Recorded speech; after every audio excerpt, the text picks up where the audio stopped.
Welcome dear students, online English classes में आपका स्वागत है। आइए आज पढ़ते हैं फ्लेमिंगो के प्रोज सेक्शन का पहला पार्ट, जिसका नाम है द लास्ट लेसन। इस पार्ट को लिखा है एल्फेंसो डॉडेट ने। तो पहले राइटर के बारे में पढ़ लेते हैं। About the author. Alphonse Daudet was a French novelist and short story writer. Alphonse Daudet एक फ्रांसीसी उपन्यासकार और लघु कहानी लेखक थे। The last lesson is set in the days of the Franco Persian war 1870-71, in which France was defeated by Persia led by Bismarck. ये पाठ उन दिनों के बारे में लिखा गया है जब फ्रांस और पर्शिया का युद्ध चल रहा था 1870-71 में, और फ्रांस को पर्शिया के द्वारा पराजित होना पड़ा था। इस समय पर्शिया को बिस्मार्क के द्वारा शासित किया जा रहा था। Prussia then consisted of what now are the nations of Germany, Poland and parts of Austria. Prussia उस समय 3 देशों से मिलाकर के बना हुआ था, जो जर्मनी, पोलैंड और ऑस्ट्रिया का कुछ हिस्सा थे। आज पर्शिया नाम का कोई देश नहीं है, क्योंकि प्रथम विश्व युद्ध के बाद ये सब अलग अलग देश बन गए थे। In this story the French district of Alsace and Lorraine have passed into Prussian hands. इस कहानी में हमें बताया गया है कि इस युद्ध में जो पर्शिया और फ्रांस के बीच चल रहा था, इसमें फ्रांस की पराजय हुई और फ्रांस के 2 शहर अल्सेस और लॉरेन पर्शिया के हाथों में चले गए। Read the story to find out what effect this had on life at school. इस कहानी को पढ़कर हम ये जानेंगे कि फ्रांस जब अपने 2 शहर को हार गया तो उसका क्या प्रभाव स्कूल में पड़ा और पूरे फ्रांस में पड़ा। तो इससे पहले कि हम इस लेसन को पढ़ें, मैं आपको वो मैप दिखाना चाहता हूँ फ्रांस का, जिसमें एल्सेस और लॉरेन शहर कहाँ बसे हुए थे, उसके बारे में आपको बताऊँगा। देखिए, ये फ्रांस का नक्शा है, जिसमें सीधे हाथ पर आप देखेंगे कि सबसे ऊपर बेल्जियम है और उसके नीचे ये जर्मनी का हिस्सा है, और ये एल्सेस और लॉरेन नाम के 2 शहर दिखाए गए हैं। ये एल्सेस और लॉरेन शहर ही इस युद्ध में फ्रांस हार गया था और इन पर प्रशिया का कब्जा हो गया था। यहाँ कि इन 2 शहरों के आधार पर ही ये कहानी हमारी लिखी गई है। अब हम इस पाठ का, इस कहानी की लाइन बाय लाइन एक्सप्लेनेशन पढ़ेंगे। देखिए, लेखक कहता है, I started for school very late that morning. I कौन है? आई नैरेटर है, लेखक है, जो उस समय एक स्कूल गोइंग चाइल्ड था। तो वो बताता है कि I started for school very late, मैं स्कूल के लिए देर से निकला था that morning and was in great dread of scolding. क्योंकि मैं स्कूल के लिए उस सुबह देर से चला था, तो इसीलिए मुझे बहुत डर था स्कोल्डिंग का। स्कोल्डिंग माने डांटे जाने का, ड्रेड माने फियर।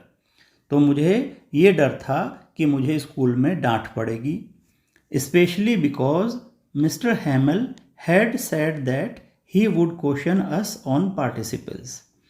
और ख़ास तौर पर इस बात के लिए डांट पड़ेगी क्योंकि मिस्टर हैमल, जो कि हमारे टीचर थे, उन्होंने हमसे कहा था कि वो हमसे पार्टिसिपल्स के ऊपर क्वेश्चंस पूछेंगे। पार्टिसिपल्स ग्रामर का एक हिस्सा होता है, non finite form of verb होती है ये, ग्रामर में आप लोगों ने पढ़ा होगा। तो मिस्टर हैमल ने होमवर्क दिया था कि वो पार्टिसिपल्स के ऊपर क्वेश्चंस पूछेंगे, and I did not know the first word about them. और मुझे पार्टिसिपल के बारे में एक शब्द भी नहीं आता था। For a moment I thought of running away and spending the day out of doors. एक क्षण को मेरे मन में ये ख्याल आया कि मैं भाग जाऊं, स्कूल छोड़ दूं और अपना दिन कहीं बाहर बिताऊं। इट वॉज सो वार्म, उस दिन बहुत गर्म था। सो ब्राइट, बहुत ही आकर्षक दिन था। The birds were chirping at the edge of the woods. Edge of the woods का मतलब पेड़ों के शाखाओं पर, शाखाओं के जो किनारे होते हैं पेड़ की, उन पर पक्षी बैठकर चहचहा रहे थे। And in the open field back of the saw mill the Prussian soldiers were drilling. और जो सॉ मिल माने आरा मशीन, जहाँ लकड़ियाँ काटी जाती हैं, और आरा मशीन के सामने जो फील्ड था, खुला हुआ मैदान था, वहाँ प्रशियन सोल्जर्स ड्रिल कर रहे थे। ड्रिल क्या होता है? सैनिक अभ्यास। ठीक है, तो लेखक जो है हमें बताता है कि दिन बहुत अच्छा था, पक्षी चहचहा रहे थे, और आरा मशीन का जो खुला मैदान था वहाँ पर्शियन सोल्जर्स अपनी ड्रिल कर रहे थे। It was all much more tempting than the rule for participles. लेखक कहता है कि बहुत ज़्यादा मौसम अच्छा था, ललचा रहा था कि मौसम का आनंद लिया जाए। रूल फॉर पार्टिसिपल्स पढ़ने के बजाय यहीं रुककर इसका आनंद लिया जाए। But I had the strength to resist, लेकिन मेरे अंदर अपने आप को कंट्रोल करने की ताकत थी और मैंने अपने आप को रोका वहाँ रुकने से, और हरीड ऑफ टू स्कूल, और तेज़ी से स्कूल की ओर दौड़ गया। When I passed the town hall, जब मैं टाउन हॉल के सामने से गुजरा, जब मैंने टाउन हॉल पार किया, there was a crowd in front of the bulletin board. तो टाउन हॉल के सामने जो बुलेटिन बोर्ड, समाचार का जो जिस पर समाचार लिखे जाते थे, वो बुलेटिन बोर्ड लगा हुआ था और वहाँ भारी भीड़ थी। For the last 2 years all our bad news had come from there. लेखक बताता है कि पिछले 2 साल से जो भी बुरी खबर होती थी वो हमें इसी बुलेटिन बोर्ड से पढ़ने को मिलती थी, चाहे वो बुरी खबर लॉस्ट बैटल्स, युद्ध हार जाने की हो, द ड्राफ्ट यानी कि सेना में विशेष भर्ती की हो, या the orders of the commanding officer, या फिर कमांडिंग अफसर सेना नायक के आदेश हों। ये सब हमें इसी बुलेटिन बोर्ड से पढ़ने को मिलते थे। And I thought to myself without stopping, और बिना रुके, वहाँ से दौड़ते समय बिना रुके मैंने सोचा मन में कि what can be matter now, कि अब क्या हो गया है, अब ऐसी क्या बात हो गई है जो इतनी भीड़ यहाँ इकट्ठा है। Then as I hurried by as fast as I could go, और जब मैं वहाँ तेज़ी से दौड़ता हुआ जा रहा था, द ब्लैक स्मिथ, लोहार वाक्टर, who was there with his apprentice reading the bulletin, called after me, don't go so fast bub, you will get to your school in plenty of time। लेखक बताता है, जब मैं बुलेटिन बोर्ड के सामने से तेज़ी से दौड़कर जा रहा था, तो लोहार जो कि अपने शिष्य के साथ वहाँ खड़ा हुआ बुलेटिन बोर्ड को पढ़ रहा था, उसने मुझे आवाज़ लगाई और कहा, डोंट गो सो फास्ट, बेटा इतनी तेज दौड़कर मत जाओ, तुम्हें स्कूल जाने के लिए बहुत समय मिलेगा। I thought he was making fun of me, मुझे ऐसा लगा कि शायद वो मेरा मजाक उड़ा रहा है। And reached M Hamel's little garden all out of breath, और मैं दौड़ता हुआ तेजी से मिस्टर हेमल के लिटिल गार्डन में पहुंच गया, हाँफता हुआ। आउट ऑफ ब्रेथ का मतलब हाँफता हुआ। मैं हाँफता हुआ अपने स्कूल पहुंच गया, मिस्टर हेमल के लिटिल गार्डन में। यूजुअली व्हेन स्कूल बिगेन, लेखक बताता है कि प्राय अक्सर जब हमारा स्कूल शुरू होता था तो देयर वाज ए ग्रेट बसल। बसल का मतलब शोरगुल, खूब शोरगुल हुआ करता था। Which could be heard out in the street, जिसकी आवाज़ गली तक आया करती थी। स्कूल के शोरगुल की आवाज़ गली तक आती थी। The opening and closing of desk, desk को खींचने की धकेलने की आवाज़ आया करती थी। Lessons repeated in unison, unison का मतलब एक स्वर में, और जो पाठ बच्चे दोहराया करते थे एक स्वर में बहुत तेज़ी से उसकी आवाज़ हुआ करती थी। With our hands over our ears to understand better, और हम लोग अपने हाथों को अपने कान पर रख लिया करते थे ताकि हमें अच्छी तरीके से समझ में आए। And the teacher's great ruler rapping on the table, और अध्यापक के लोहे के स्केल को टेबल पर तेजी से पीटने की आवाज़ भी आया करती थी। But now it was all so still, I had counted on the commotion to get my desk without being seen. लेखक कहता है लेकिन आज बहुत खामोशी थी। I had counted on the commotion, मुझे तो विश्वास था कि मैं शोरगुल में, जो स्कूल में शोरगुल हुआ करता था, उस शोरगुल का सहारा लेकर के अपनी डेस्क पर चुपचाप जाकर बैठ जाऊंगा और कोई मुझे नहीं देख पाएगा। But of course that day everything had to be as quiet as Sunday morning, लेकिन उस दिन तो सब कुछ इतना शांत था जैसे संडे मॉर्निंग को होता है, यानी कि स्कूल बंद होता है और बिल्कुल शांति रहती है। लेकिन आज संडे नहीं था, फिर भी इतनी शांति थी।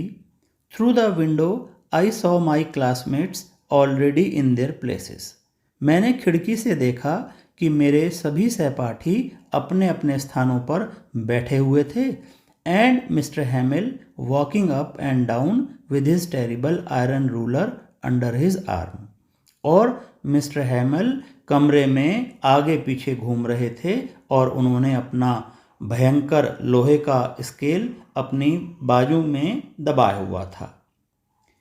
I had to open the door and go in before everybody, मुझे दरवाज़ा खोलकर जाना पड़ा और सबके सामने से जाना पड़ा। You can imagine how I blushed and how frightened I was, लेखक कहता है आप कल्पना कर सकते हैं कि मैं कितना शर्मिंदा था और मैं कितना डरा हुआ था। बट नथिंग हैपेंड, लेकिन कुछ नहीं हुआ। Mister Hamel saw me and said very kindly, mister Hamel यानी शिक्षक ने मुझे देखा और कहा कि go to your place quickly little French, अध्यापक ने कहा कि फ्रेंच जाओ अपने स्थान पर, जल्दी से जाकर बैठ जाओ। We were beginning without you, हम तुम्हारे बिना ही पाठ शुरू करने वाले थे। I jumped over the bench and sat down at my desk, लेखक कहता है मैं तेजी से जंप करके बेंच के ऊपर से कूद करके जाकर अपनी डेस्क पर बैठ गया। Not till then when I had got a little over my fright, लेखक कहता है जब तक मैं अपने डर से उबर पाया तब मैंने जाकर देखा कि हमारे अध्यापक ने had on his beautiful green coat, लेखक कहता है कि सीट पर बैठने के बाद जब मेरा डर थोड़ा कम हुआ तो मैंने देखा कि हमारे अध्यापक ने अपना जो सबसे सुंदर कोट था हरे रंग का वो पहना हुआ था। हिज फ्रिल्ड शर्ट, उन्होंने अपनी फ्रिल्ड कमीज भी पहनी हुई थी। फ्रिल्ड क्या होती है? जिस पर झालर बनी हुई थी, कमीज पर झालर वाली कमीज पहनी हुई थी। And the little black silk cap, और छोटी सी काले रंग की रेशम की टोपी जो कढ़ी हुई थी, एम्ब्रॉयडर माने जिस पर कढ़ाई हो रखी थी, वो कैप उन्होंने लगाई हुई थी। That he never wore except on inspection and prize days, ये कपड़े हमारे अध्यापक केवल इंस्पेक्शन के दौरान, यानी जब स्कूल की जांच हुआ करती थी या कोई प्राइज सेरेमनी हुआ करती थी तब पहना करते थे। ये कपड़े अध्यापक मिस्टर हैमिल ने आज पहने हुए थे। कौन से कपड़े पहने हुए थे? उन्होंने हरे रंग का कोट और झालरदार कमीज और काली रेशम की टोपी जिस पर कढ़ाई हो रखी थी, ये कपड़े पहने हुए थे। Besides the whole school seemed so strange and solemn. इसके अलावा पूरा जो स्कूल था बिल्कुल अजीब लग रहा था और बिल्कुल शांत खामोश लग रहा था। But the thing that surprised me most, लेकिन जिस चीज़ से मैं सबसे ज़्यादा प्रभावित हुआ, was to see on the back benches that were always empty। जिस चीज़ से मैं सबसे ज़्यादा प्रभावित हुआ वो था कि वे बेंचेस जो कमरे में पीछे की तरफ हमारी बेंच थी जो हमेशा खाली रहा करती थी, उन पर आज विलेज पीपल, गांव के लोग बैठे हुए थे। सिटिंग क्वाइटली लाइक आवरसेल्व्स, हमारी तरह, जैसे बच्चों की तरह वो गांव वाले बैठे हुए थे। Old Hauser with his 3 cornered hat. Old Hauser, Hauser एक जाति के लोग होते हैं, तो बूढ़ा हॉजर बैठा हुआ था। विद हिज 3 कॉर्नर्ड हैट, अपने तिकोने हैट के साथ, अपना तिकोना हैट लगाए बूढ़ा हॉजर बैठा हुआ था। द फॉर्मर मेयर, पुराने मेयर बैठे हुए थे। द फॉर्मर पोस्टमास्टर, पुराने पोस्टमास्टर थे। एंड सेवरल अदर बिसाइड्स, और इसके अलावा और भी बहुत सारे लोग कमरे में पीछे की तरफ बेंचों पर बैठे हुए थे। एवरीबडी लुक्ड सैड, हर व्यक्ति उदास दिखाई पड़ रहा था। And Hauser had brought an old primer thumbed at the edges, and he held it open on his knees with his great spectacles lying across the pages। और हॉजर जो व्यक्ति था वो अपने साथ एक ओल्ड प्राइमर लाया था। ओल्ड प्राइमर क्या होती है? प्राथमिक पुस्तक, यानी किसी भी विषय को जानने के लिए प्रारंभिक किताब जो होती है उसके प्राइमर कहते हैं। तो ओल्ड हॉजर एक प्राइमर लाया हुआ था। थम्ब्ड एट द एजेस, जिसके कोने, जिस किताब के जो कोने थे वो मुड़े हुए थे। हम देखते हैं अक्सर कि जब हम पेज पलटते हैं तो जो किताब हो या कॉपी होती है उसके कोने जो होते हैं ऊपर से वो मुड़ जाते हैं या टूट जाते हैं, इसीलिए कहा गया कि थम्ब्ड एट द एजेस, उसके किनारे थम्ब्ड थे।